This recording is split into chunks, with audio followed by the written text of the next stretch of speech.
அடுத்ததாக மூத்த பத்திரிகையாளர் திரு டி ராமகிருஷ்ணன் நம்மோட இணைப்பில் இருக்கிறார். அவரோட பேசலாம். வணக்கம் சார். இருவேறு கருத்துக்கள் சொல்லப்படுகின்றன ஆளுநர் ஆட்சி அமைக்க அழைப்பது தொடர்பாக. ஒன்று, ஆளுநர் ஒரு உறுதியான நம்பிக்கையான எண்ணிக்கையை பார்த்தால் அந்த ஆட்சி அமைக்க அழைக்கலாம், அதற்காக அவர் காத்திருக்கிறார் என்பது ஒரு கருத்தாக இருக்கிறது. மற்றொன்று, வேறு யாருமே உரிமை கோராத சூழல்ல யார் தனி பெருங்கட்சியாக இருக்கிறார்களோ அவர்களை அழைப்பதில் என்ன சிக்கல் என்ற கேள்வி எழுப்பப்படுகிறது. உங்களுடைய பார்வை? அதாவது இந்த முதல்வர்களை நியமிப்பதில் ஆளுநர்களுக்கு கொடுக்கப்பட்டிருக்கிற அதிகாரம் முழுமையான அதிகாரம். ஓகே, அதுல அந்த அதை நீங்க இவர் இப்படிதான் செய்யணும் அப்படிதான் செய்யணும் அப்படின்னு நம்ம முன்னுதாரணங்கள், அப்புறம் நாடாளுமன்ற ஜனநாயகத்தில் இருக்கின்ற மரபுகள் இதெல்லாம் சொல்லலாம். அதெல்லாம் நான் எதையும் மறுக்கல. ஆனா ஒவ்வொரு கவர்னரும் ஒவ்வொரு மாதிரி தான் நடந்து கொள்கிறாங்க.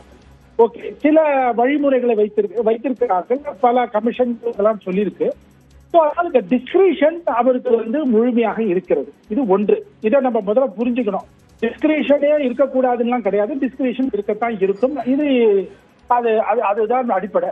ஆனா இப்ப இந்த கேஸ்ல இப்ப அவரு என்ன சொல்றாரு, நீங்க 118 பேரு இருக்கா அது சொல்லுங்கன்னு சொல்றாரு.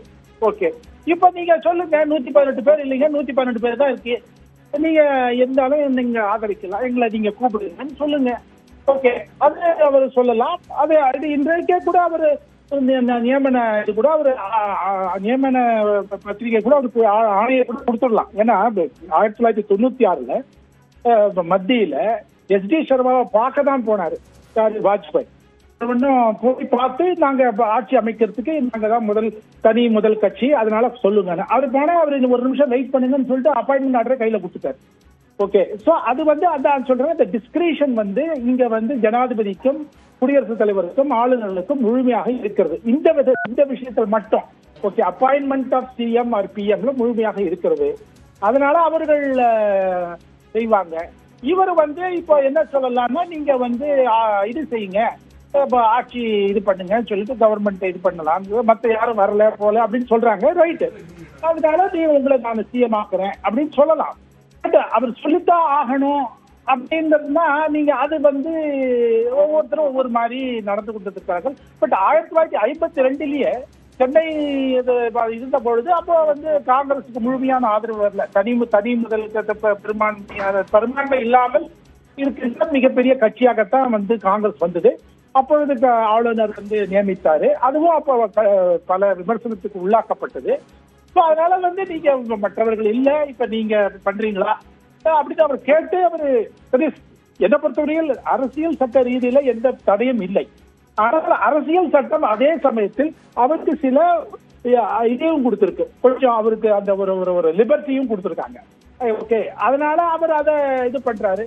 இவரு எவ்வளவு பேரை சொல்றாரு, கடைசியா என்ன டிக்கெட் சொல்றாருன்னு பாக்கணும். 112 தான் சொல்றாரா இல்லாட்டா அதுக்கு மேல ஏதாவது சொல்றாரா அப்படிங்கிறது பார்த்துட்டு நான் செய்யறேன்னு சொல்லலாம்.